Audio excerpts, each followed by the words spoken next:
So,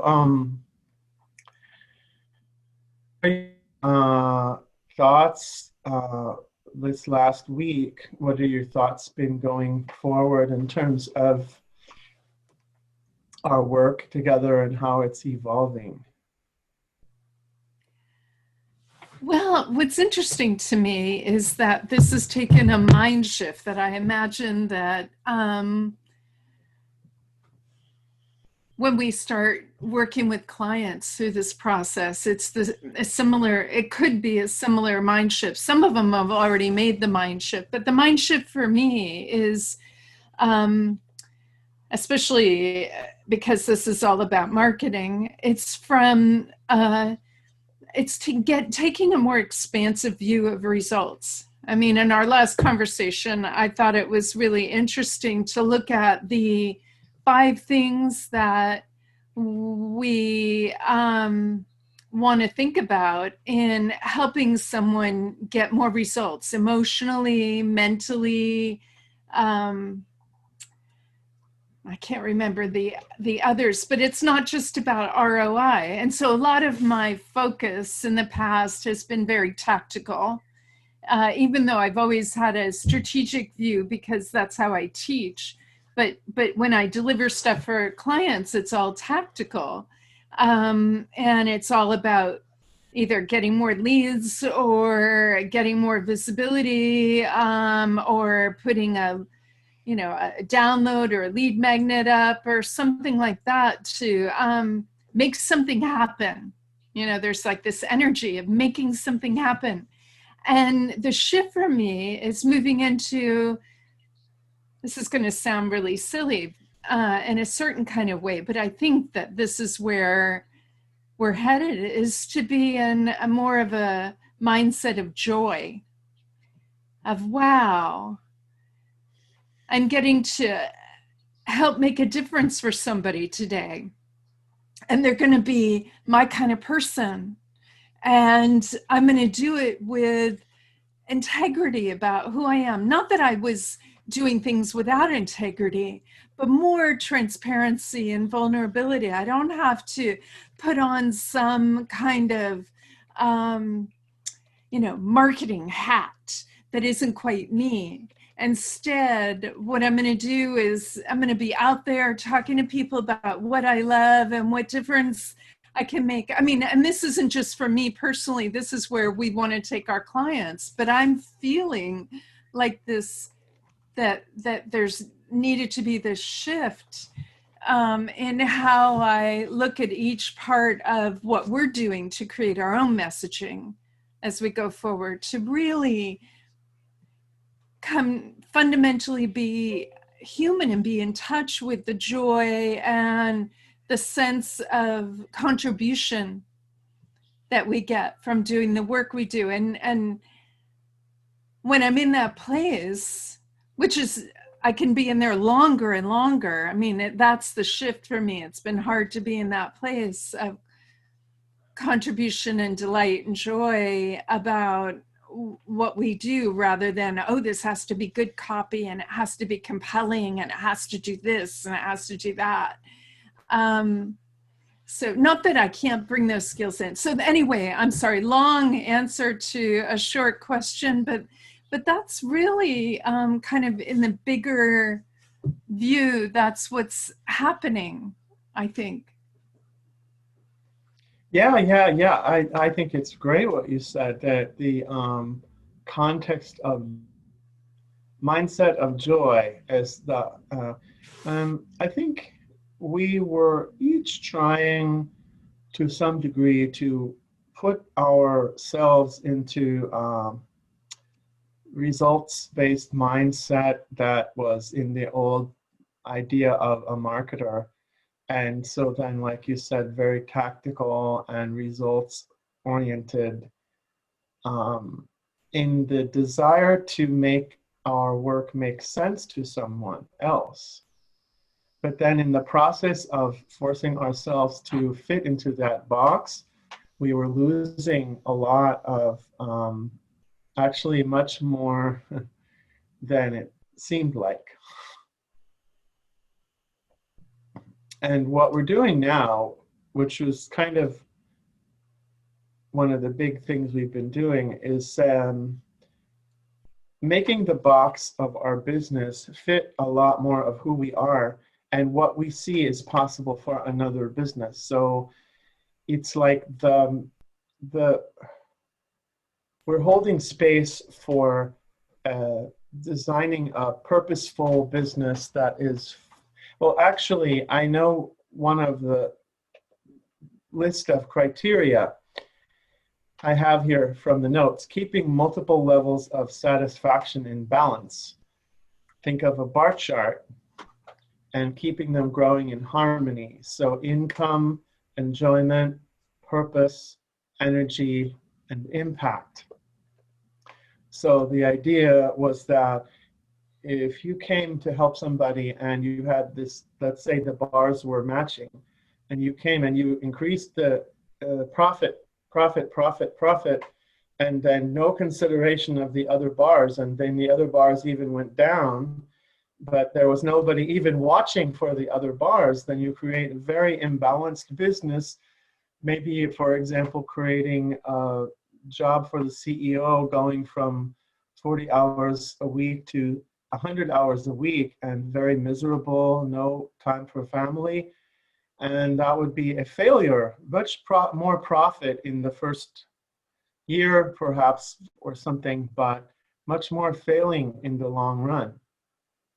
Well, and also, I mean, the part that I think we all forget about is that when you're leading your business and you're really enjoying it and you're balanced, which, by the way, we should have those as KPIs, right? So overall, big picture KPIs.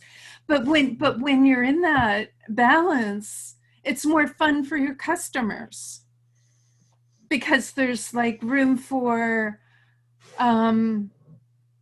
more of a relationship rather than a fake relationship, which I had an aha recently that if we have time to talk about it, I'd love to share it with you. So let me know.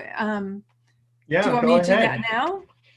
Okay. So here's the aha I got. I was, I'm writing this book and I've been stopped because I came up against looking at the history of trust in marketing. That's what, and regaining trust.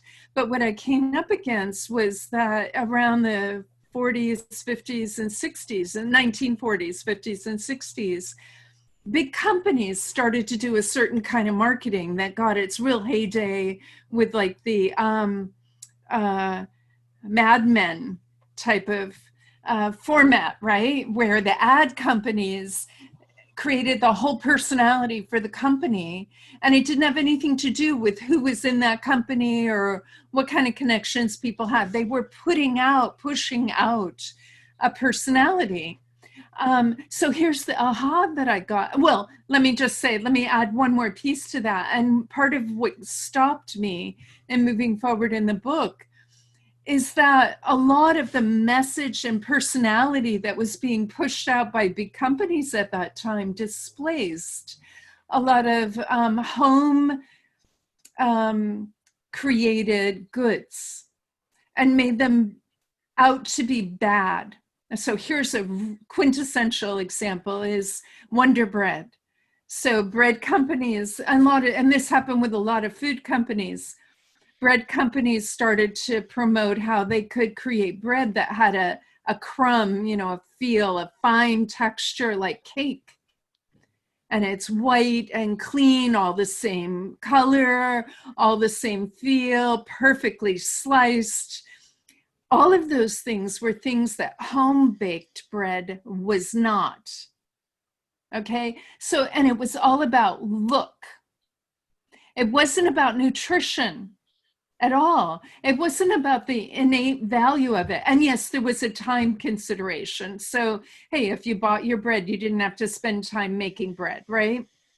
But what that whole effort did was make things that were made in small quantities, whether they were made at home or by small businesses or even resold by small businesses, were made out to be bad and wanting in good qualities in favor of big companies where they were making a message, very powerful message of counting on consistent quality, consistent availability, and the same thing across the board, and it all optimized for a certain.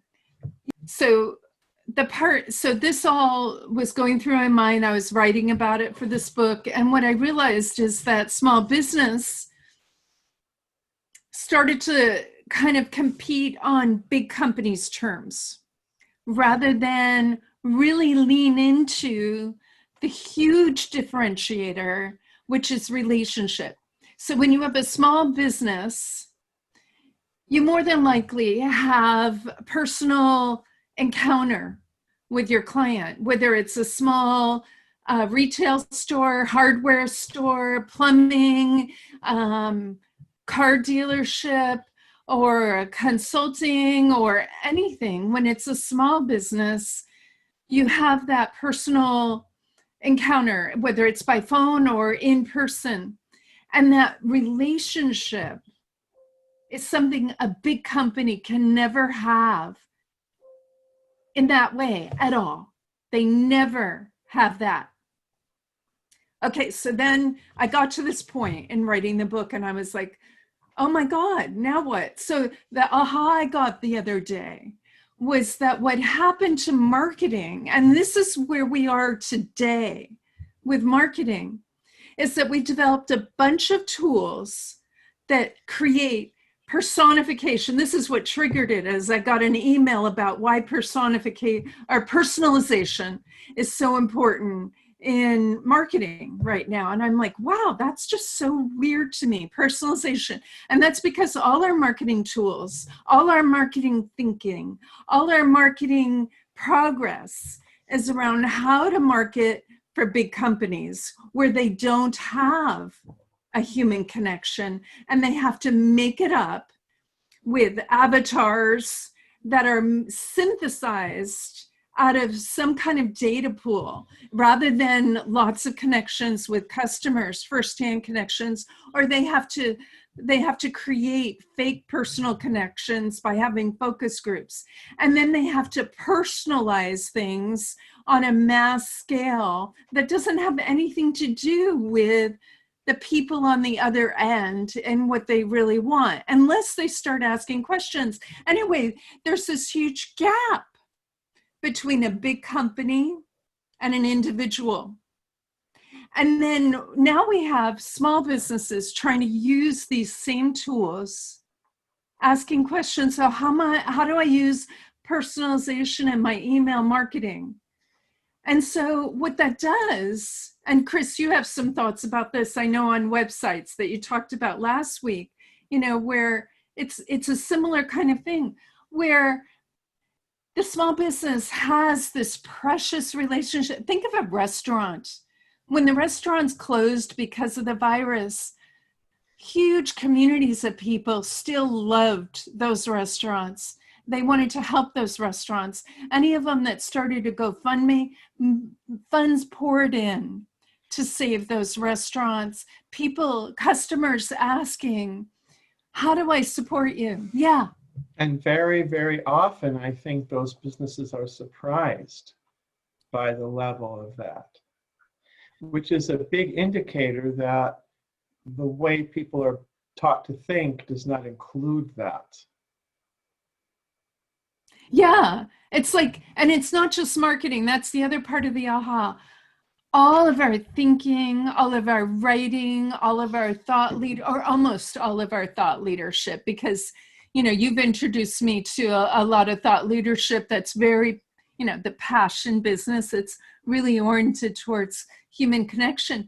But a lot of the mainstream business thought leadership is all about big company and not about businesses that can actually have a relationship with people, and so small businesses that have this precious opportunity are turning away from that opportunity and asking, how can I use those marketing tools, the same ones that those big companies use? How can I get those sophisticated ways of measuring my business success, just like those big companies are. And the consultants are doing the same thing. They're saying, oh, you're a small business. You need to operate like a big company. Instead of, actually, big companies have taken business and what's the word? Made it anonymous and impersonal in the name of optimization and scaling. When you don't have terms to describe something, you don't have a language to describe something, it often gets missed. And so that when I saw this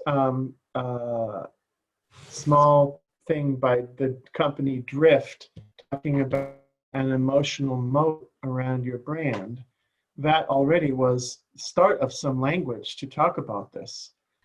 A reasonable percentage. When I look at what people are giving to, like when people, for example, there were floods in Nebraska. Do you remember the floods in Nebraska last year?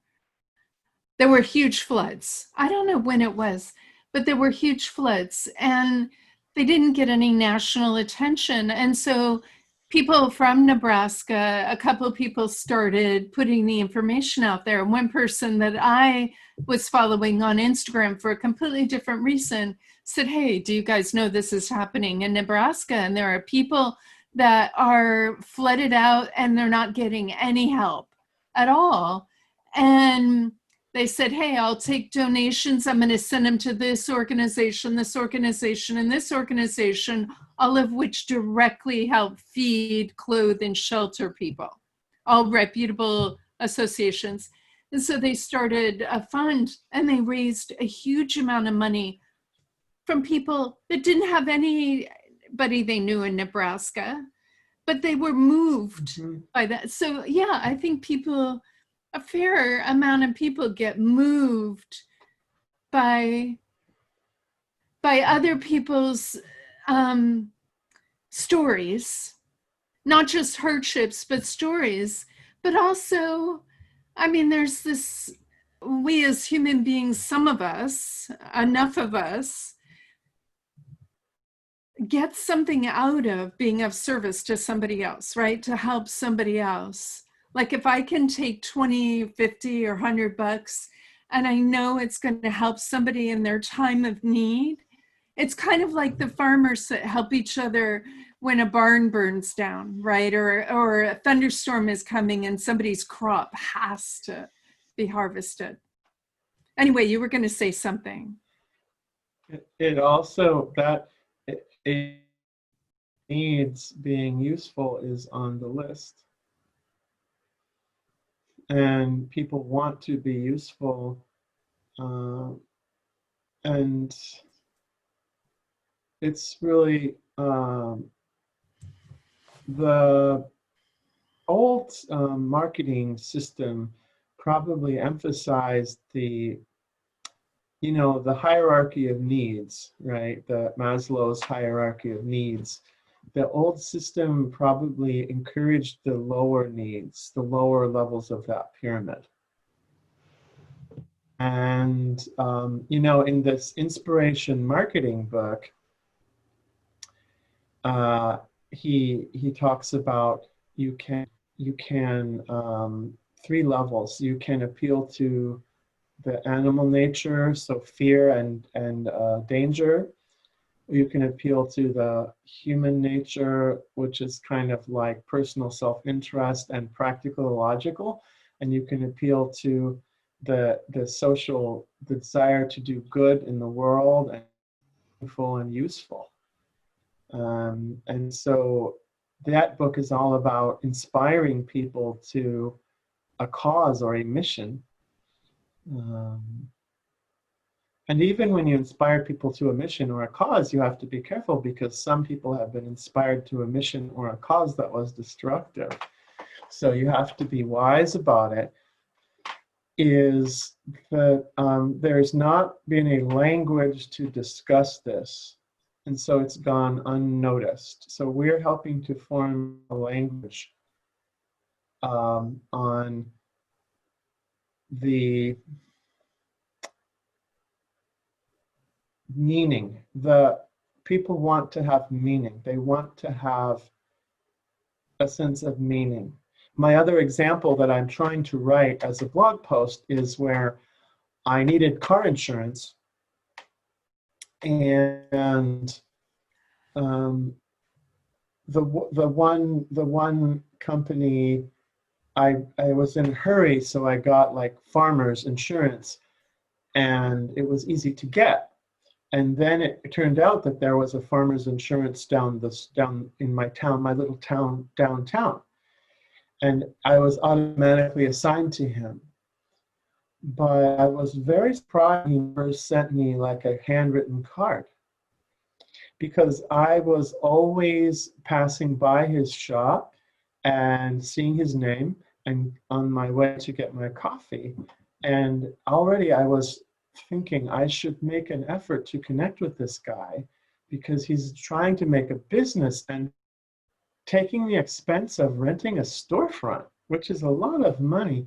And I should connect with him. So I already had this in my mind. So then in my story of him was, he's a local merchant who is really making an effort to put it out there and be personal involved in the community. So then when he was assigned to me, I was actually would have expected he would naturally send me a card welcoming me or even make a phone call. And he didn't. So he missed completely this opportunity, which would cement my relationship. Yeah, there's this, I just wanted to add something. Is that okay? Or did you want to continue? Okay. So I studied philosophy. I have a master's degree in philosophy, and among other things, math and whatever. One of the things that I studied was this aspect that is actually it's an intersection of philosophy and religion and psychology, where people have a fundamental need to be seen as existing. Like if you think of yourself, like a really mundane example is to wait at the checkout counter and never have the clerk look at you, never speak to you. It doesn't feel good, right? That's a very mundane example. Of an existential example is this study that was done. Yeah. Sorry, but it's a great example, because I was in Pete's Coffee yesterday. And this is totally ties back to what we're saying. Sometimes the Pete's Coffee, they probably have little different store managers and different people there at different times, different stores, right? So sometimes the Pete's Coffee, they're incredibly connected and human, and they're right there with you. But this girl yesterday was not. She was just like, she was perfectly polite, but she wasn't there.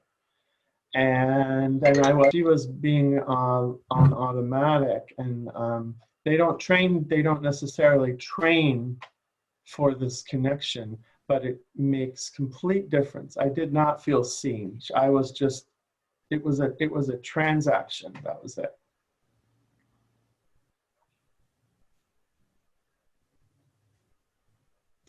So please continue with your idea. Yeah, I was going to give the extreme example, which is there's studies that have been done about babies that were orphaned in the war in Serbia, I think, and then some other studies that when they're not held and they're not looked at, they're not seen for being alive. You know, there's all kinds of poetic ways to speak about this that are found in philosophy and religion. But when they weren't, they died. They actually died because it's like they didn't exist and they weren't fed. And it wasn't just being held, it was being really acknowledged for being alive. So here's where I was going with that this is this importance of being seen. It's really important, and it's something small business can do that big business almost is impossible for them to do.